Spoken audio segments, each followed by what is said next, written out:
So let's start further. The hell he is, said another man.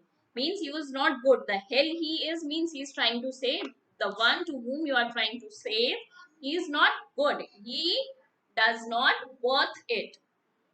Hex bunch so deep in the woods they won't get out till morning. Hex bunch, people belonging to the group led by Heck. The person about whom they are talking, the name of the person is Heck, and they are saying that his group of people so deep in the woods that they won't get out till morning. Indeed, why so? Now another person asked, is that really so? And if it is, what is the reason for that? Called them off on a snipe hunt. What is a snipe hunt? A wild goose chase, a practical joke by giving people an imaginary task. Means here they were talking about some impractical things. Giving a task, giving an imaginary task which cannot be completed. So called them off on a snipe hunt was the succinct answer. Means to engage the person somewhere else so that they can use their focus for what they actually came there. It was that kind of answer. To the point means exactly what should be told. To the point answer means straightforward. Did not you think a that, Mr. Finch? Don't you think that your answer was very much straightforward? They asked to the Atticus. Thought about it, but did not believe it. Well, then, my father's voice was still the same. That changes things, doesn't it? Now, he replied that thought about it, but did not believe it. When they asked him, don't you think that it is very much straightforward? So the father replied that yes, it is very much straightforward. First I thought about it, but I did not believe it. My father's voice still the same. That changes things, doesn't it? Means the things changes. The things will not remain the same forever. Things changes. It do. Another deep voice said its owner was a shadow. Now there came another voice of some other men. He said, it do. But before this, it do, what was the question? That things changes, doesn't it? So the men replied, it do means yes, things changes. But one cannot see that person actually. Its owner was a shadow. Means the gem and the finch could see the shadow only of that person and not the person. The owner of the shadow means who's the owner of the shadow? The person in real. So he was not there. Do you really think so? Again he asked. This was the second time I heard Atticus ask that question in 2 days, and it meant somebody's man would get jumped. Now the Finn said that this was the second time she was hearing the same question from Atticus in the last 2 days, and it meant somebody's men would get jumped. Now, what is the meaning of this phrase? Somebody would get into the trouble. Means when he was asking the same question and again, the finch could realize that there must be someone who is in trouble. This was too good to miss.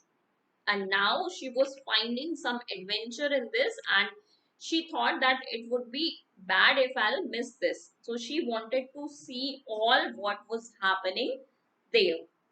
I broke away from Jim and ran as fast as I could to Atticus.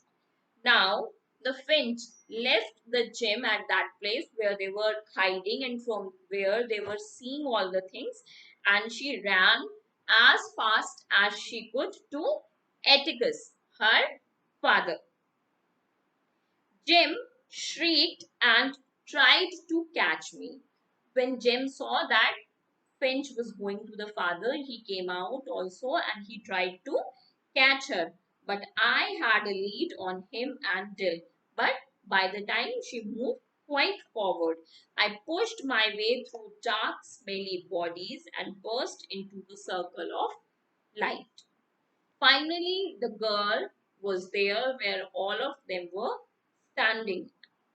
She said, "Hey, Atticus, I thought he would have a fine surprise, but his face killed my joy."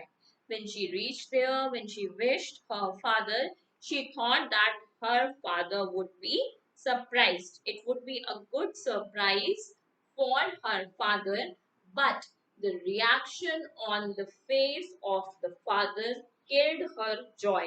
Means the look on his face took my happiness away. Why? The father must be scared because he was surrounded by the men. You can say those who were against him.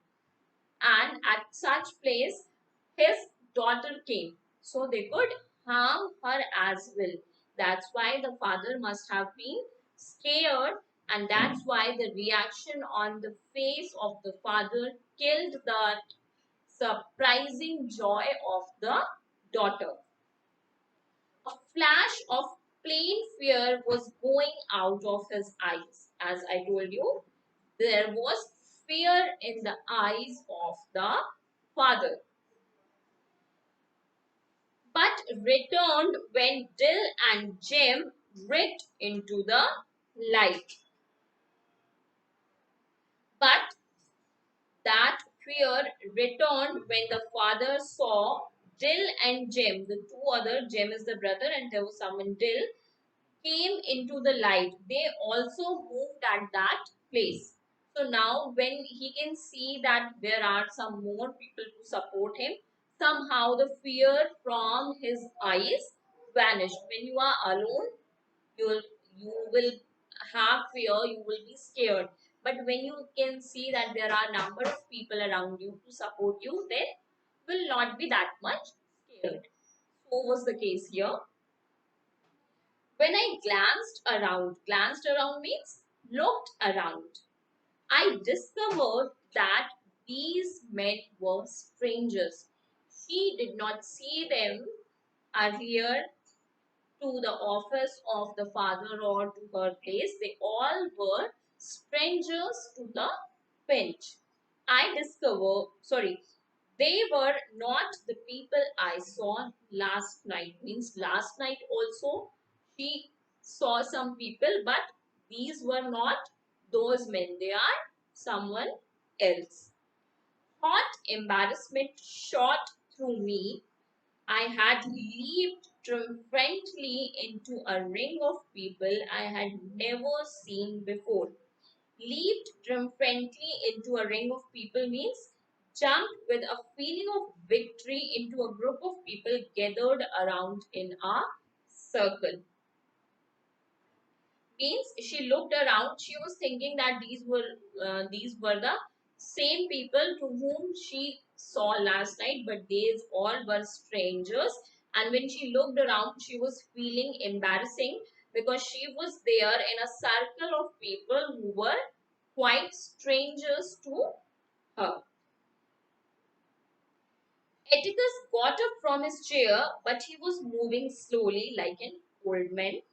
He put the newspaper down very carefully, adjusting its creases with lingering fingers. They were trembling a little. Now, after all this, Atticus stood up from his chair. He started moving slowly. And what he was doing, he was arranging the folds of the newspaper in a proper manner. "Go home, Jim," he said. "Take Scout and Dill home." Now he ordered his children, especially the elder brother James, that to go home and take Scout and Dill along with you to the home.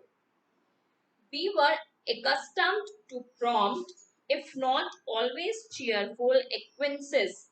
Cheerful acquaintances means happily submit and accept without questioning. to Atticus' instruction, but from the way he stood, Jem was not thinking of budging.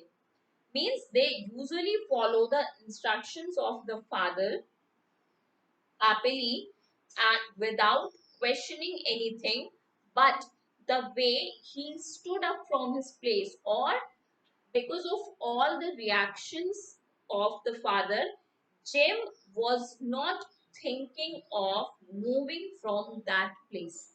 He could sense something wrong. That's why he did not want to move from that place. Usually, the kids follow the instructions of the father without questioning, but this time, Jim was not ready to follow the instructions. Go home, I said. Again, the father instructed them to go home. Jim shook his head as Atticus' fist went to his hips.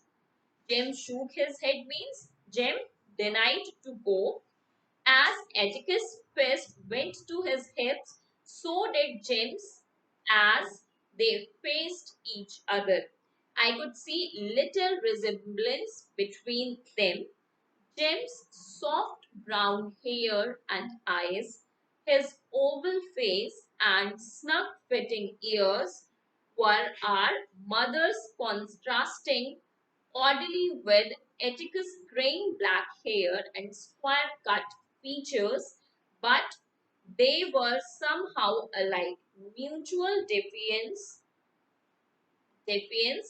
made them alike, the resistance toward each other. Now, what all through this paragraph, this is explaining how the scout Finch was comparing the looks of his father and his brother Jim, and how she was contrasting them, how she was how she found that uh, there is a contrast between the features of the mother and the brother. So all this is explained in this paragraph. Mutual deficiency made them alike, means their resistance toward each other. The resistance of the father and the son towards each other made them alike. Son, I said, go home. Again, Atticus repeated that they should go home. Jim shook his head. Again, Jim denied to go back to the home. I will send him home. A burly man said. Now a man came in front and he said, I'll send them home, and grabbed Jam roughly by the collar. Now you can imagine the scene. He yanked James nearly off his feet, and when he held the James by his collar and he took him near his feet, he pulled him near his feet. Don't you touch him. I kicked the man swiftly. Now here came the little scout, the 8-year-old scout Finch. She kicked the man swiftly and she told him, don't you touch him. Barefooted, I was surprised to see him fall back in real pain. I intended to kick his shin but aimed too high. And to her surprise, that the man actually fall back in real pain because she hurt him. That's all to Scout. Atticus put his hand on my shoulder. Sorry, that will do. The scout, now the father encouraged the girl that okay, you are doing good, and he put his hand on the shoulder. Don't kick folks, no, he said as I was pleading justification. Ain't nobody gonna do Jim that way. She was very angry because the way that man treated her brother, that nobody is going to treat Jim in such a way. All right, Mr. Finch, get them out here. Now the men told him that it's better to take the kids away from here. You got 15 seconds to got them out here. Now the men instructed to the Atticus, the father of the children, that I'm giving you only 15 seconds to take your kids out from this place.